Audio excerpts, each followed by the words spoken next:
evaluator, he's really getting ready just now, getting so excited. Now we invite him again, which is Competent Communicator Advanced Leaderboard Seki.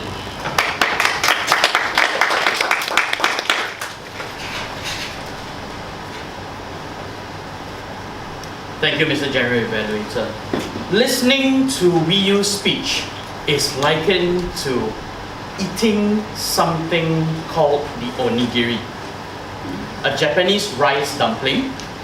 Now the beauty of this thing is that you don't know how delicious it is because you sometimes do not know what's inside of the onigiri. It's all wrapped up in rice. It is until you take the first bite, then you know whether it is actually delicious or not. VU, it was delicious. Thank you for a great speech. It was something that was relatable to almost every one of us. Granted, we do have some young people here who may not have been into the property or thought of investment. However, they would know of people who got into investment. So for that matter, everything was relatable. You spoke on a topic that was familiar for everyone. And I think with that, people often look towards more information and they want to know more about your topic. And you have delivered it well in terms of information. There was so much information for everyone that people were glued on to your slides as well as you.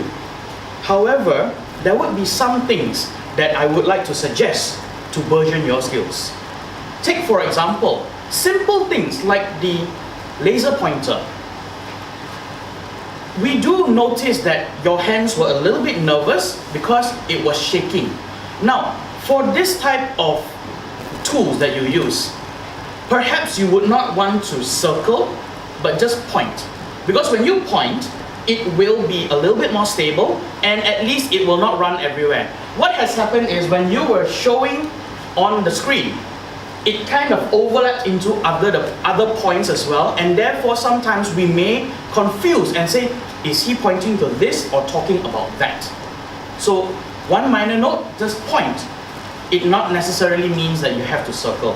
The second thing I would like to talk to you about is your hands. When your hands are not being used, it is common practice to either leave it down, but do not put it into your pocket. As you have done with your left hand, most of the time I realize when you're explaining about the slides, you have one hand in your pocket, actually just one thumb, but it does make a difference. And finally, you need some time to emphasize on points. And while we see that there are 7 points that you needed to emphasize, so everything had to be cut short. So therefore, by doing so, it is not very impactful. I therefore urge you to take some time to maybe condense it a little bit, but play with pauses so that you can make it a little bit more interesting. Informative, enlightening, you have managed to convince us that property investment is something to go into. With that, back to the General Evaluator. Thank you, Seki. If everybody could notice, in Seki's evaluation, he started off by using metaphor. He didn't even jump to the topic directly. Using a metaphor is a way of enhancing your speech. Now, bear in mind, these are the skills that you can learn through Toastmasters educational program, where we learn about vocal variety, how to say it, and also body language, which I think Seki have equipped all those things. That is why after we finish all the competent communication manual, the next level is actually to become a speech evaluator.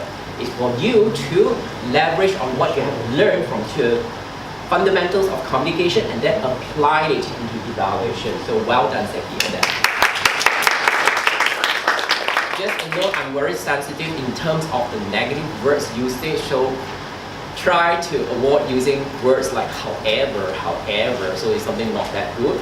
I think you also twist it by using perhaps. I think perhaps there will be a better word instead of using however. Let's just move on to the next evaluator. May I invite competent communicator Madhu to present her speech evaluation for AC.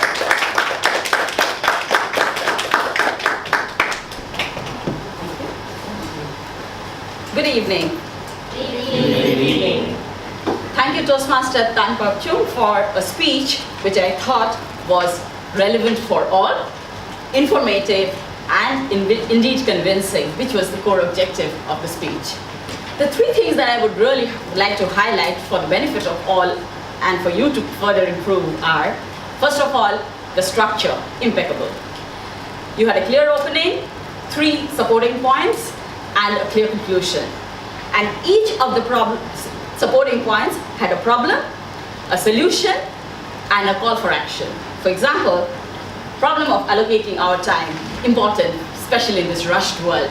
So problem of allocating, then you had a solution, which was prioritize your activities, and then you had Stephen Covey's 4-quadrant, which was a clear solution for people to follow, which I thought was complete ace. The second thing I felt was very well researched. You had references to Tony Robbins, Stephen Covey, common names, and yet very specific examples of what we could learn from them. And not only that, what I felt was very good was you just didn't quote people, but you also had a personal example of the way how it has changed the time you take to park your car and get a ticket. So a learning utilized in your personal life. Again, ace there. And the third thing, not very often in this world of PowerPoint slides, which are like overtly used, you had very good slides. Direct, clear, impactful. And all these 3 things together is what definitely makes a speech persuasive. Things what I think could have done better, which could have made the speech a little more powerful. It's all about using power to persuade. Number 1, body language. Now, body language is not an objective of the speech. It's project 6. But why do I say it? Because when I have to convince somebody, I need to have the connect. I need to have the power. So when I need to convince him, I need to have the connect, right? So, but what was happening was because you were using the props, a lot of the time you were in this position, totally with the back to your audience. The body language is important to persuade. The second one, use of props. Again, it's project 6, but why is it important? Remember, it's only in project 9 and project 10, the manual says, try to not use slides. But what happens is, we are not using slides, but we then getting dependent on the prop, on the content. It's not a substitute. I thought there was a little bit of more preparation required to know what exactly was on the slides. I don't need to look at the slides, my audience needs to look at the slides. The slides should not replace me. Look at the TED Talk videos, you'll never find them looking back to their slides. I know what's coming. So that's something you could look at, and no shortcut, just more preparation. I found in your speech glimpses of project 2, project 3, project 5, project 7, project 8, which is great because it's not only about meeting the specific project objectives, but also remembering all the learnings from the past journey. So thank you so much, and all the best for the last speech.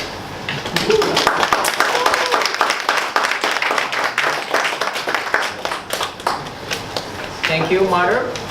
Your speech evaluation is very well structured. I think and I noticed that you also use a lot of rhetoric devices.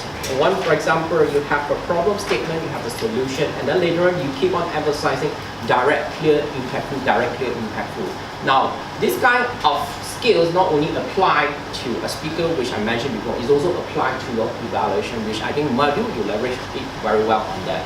And she even emphasizes what are those skills or knowledge that the Toastmaster have learned in the previous project that he had applied into this current project. Just one suggestion for KC only, which I want to share with you also. I think in your slide, right, you mentioned point by point with all those slides. Perhaps I think you can just use one slide, which is the diagram flow over there. It already covers all your points. I think that could have really saved up a lot of your time, and also it will be more impactful. Maybe you from the flow there mentioned from here next step to where. Just a suggestion on that. Let's move on to the advanced speech evaluation. I'm getting more excited now. Now I would like to invite the first evaluator for the advanced speech. Is none other than distinguished Toastmasters Mama Wanya.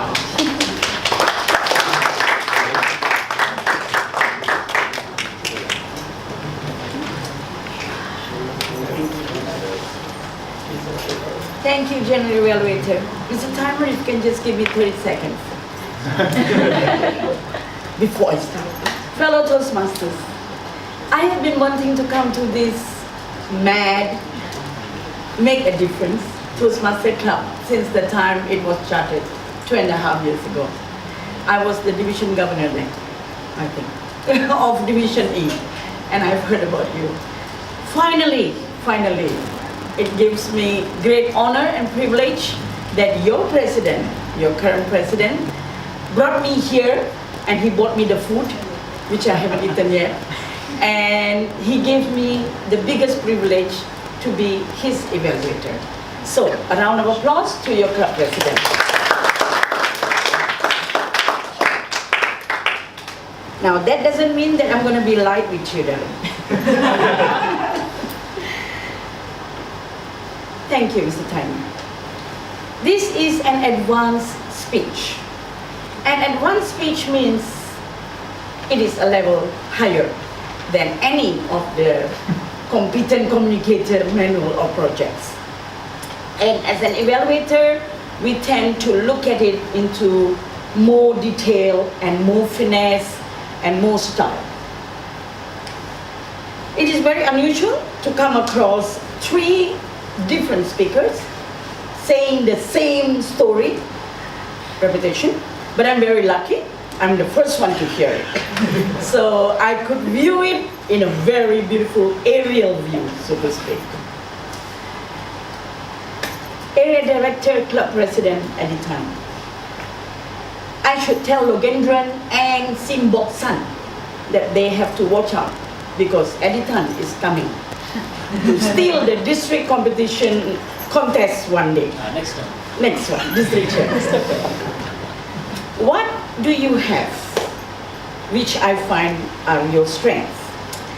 The most important criteria of the folktale, very decorative piece of paper, you have seen, is that you are not supposed to act, you're supposed to tell. Your acting was very little. I observed that. And it is just enough to add that spice to make the story more exciting and interesting. You have okay, I should not use any harsh word. You have a very good, that's okay, good, strong voice. I was going to add another adjective to that, but good, strong voice. I love that. Being a man, of course, you have to. Okay, your voice variety is awesome. You have all those pitch, rhythm, volume, pause, whatever. Your body language was fantastic. The way you shoot the bow and the arrow, and the way you zip the I was sick. And you know, the flapping of the feathers and the hooking of the dead duck. Beautiful, beautiful. And my time is running out, I don't believe it. Okay. Those are your strengths. Your weaknesses or points to improve are a few, which I can talk to you later. But the serious one, the one that you really should not ever do again, do not add another story to your first story. And this is a big taboo, especially in the contest time. So stick to that story, and it was so full of vivid, let me use my eyes, imagery and voice that we were with you. We were really with you. We're at home and then the lake and everywhere. But the moment you brought the fishes, I mean, what the fishes have got to do with the duck story? It totally made us lost and confused. So please, for everyone, do not put in a second story at the conclusion. Moral value, fantastic. And as a senior Toastmaster, together with our Paul Tan there, I can see burgeoning Toastmasters like Seki, like Ricky, and of course, Area Director, Club President, Editor. Evaluated. Thank you. Did I make it or I failed? No bad. My honest feedback to our distinguished Toastmaster Wanda, I think you did a great job. It's very descriptive in terms of evaluation. Now, perhaps you might want to emphasize more on the points of improvement. I think you have mentioned a lot of strong points, but perhaps keep it a bit maybe in 2 minutes, because with one, we are eagerly to want to know more about how to improve, become a better speaker, especially a storyteller. Forgive me to disagree, but honestly, from my point of view, I find that only that was the point that he need to improve. Wow. Okay. Now it's clearly emphasized. Honestly. All right. Okay. Thank you very much then. Thank you. Now may I invite competent communicator, competent leader Li Hua.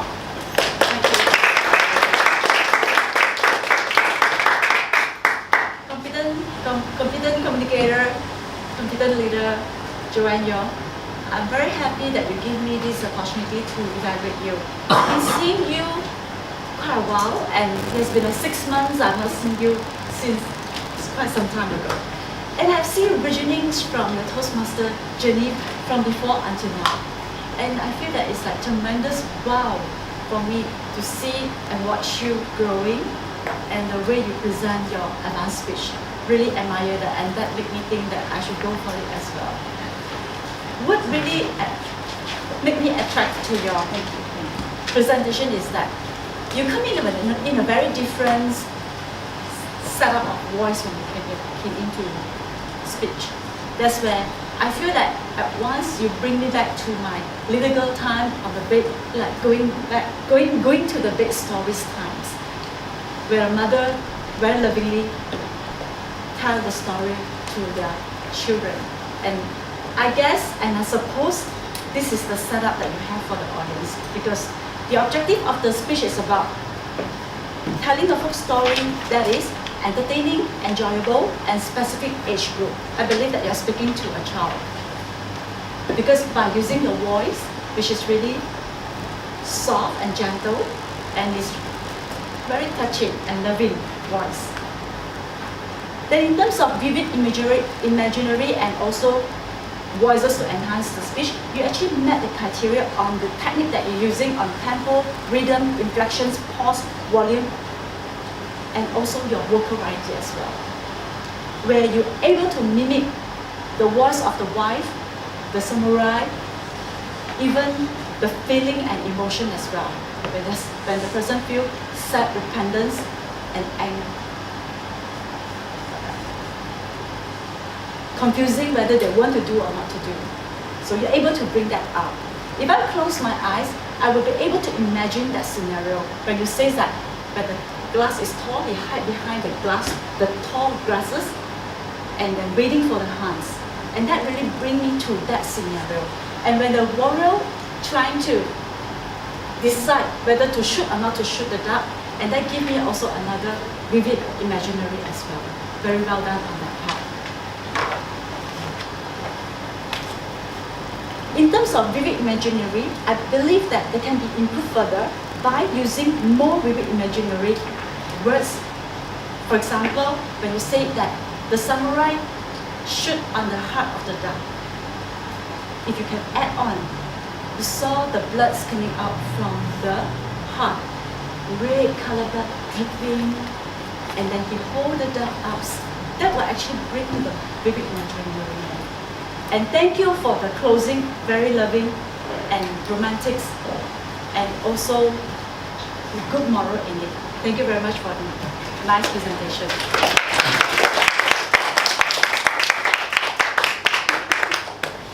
Thank you, Li Hua, for the evaluation. I think it's very well structured by following the evaluation guide. And I noticed that I mentioned about that.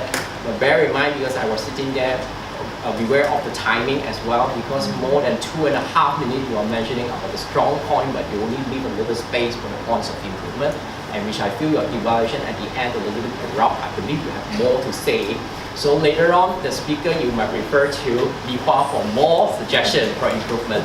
Now may I pass on the stage to our last project speech evaluator, which is none other than competent Toastmasters Advanced Leader Stewart Paul.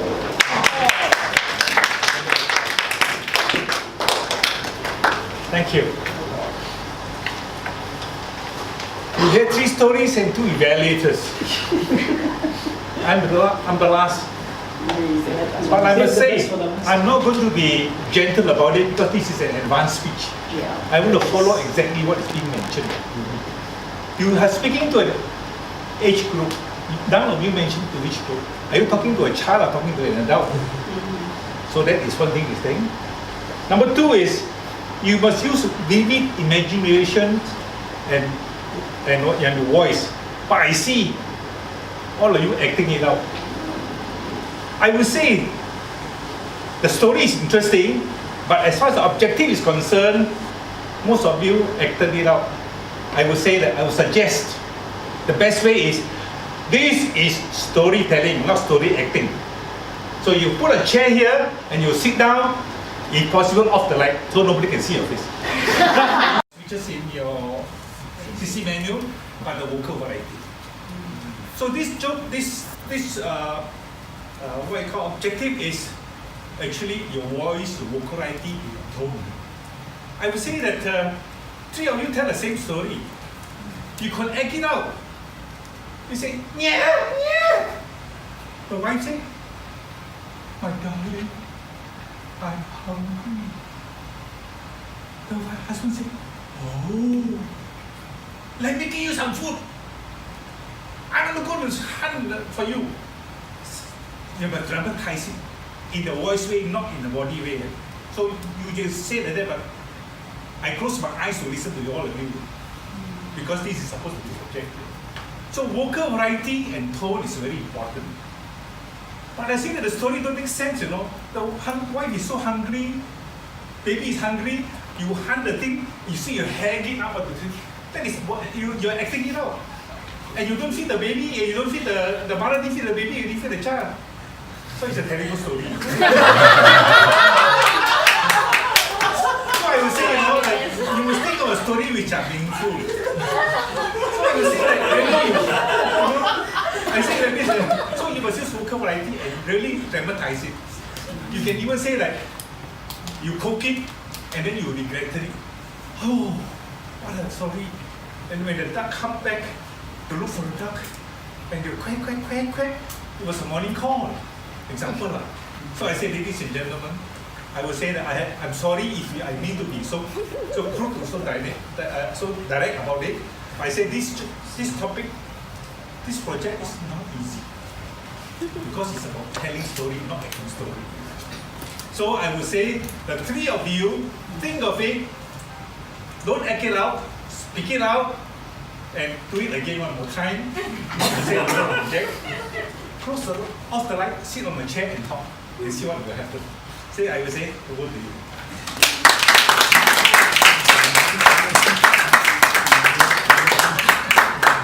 Thank you very much, Paul. I was holding back to mention about that, but finally we got the laugh. Yes, Uncle Paul. Yeah, because the speech objective is right, is not supposed to act out, and then three of you are actually moving around. Because the moment that you move, is really acting out. And again, I agree with what Paul said. To be a good storyteller, in order to achieve the objective for this speech, you should bring a chair, sit in the middle where everybody surrounds you, is like telling a story. The moment when you sit down, it's already minimized and limiting yourself from moving around, and also you can, I think at some point of time, in order to connect with the vocal variety, there must be some facial expression. That's unavoidable, that's an instinct. But you can limit the movement over there. So that is what we talk about storytelling. If you want to know more, you should go to MPH, right? Some author, they were sitting down, they were reading a storybook to those children. That is actually storytelling. Or in fact, you can imagine back during your childhood time when your mom tells story to you. They don't act it out, right? They just sit beside the baby and tell you. So that is also storytelling. Well, very good. And I think all of our speakers already received a lot of constructive feedback from our evaluator. But again, thank you very much, speaker, for sharing with us. Please give them a big round of applause.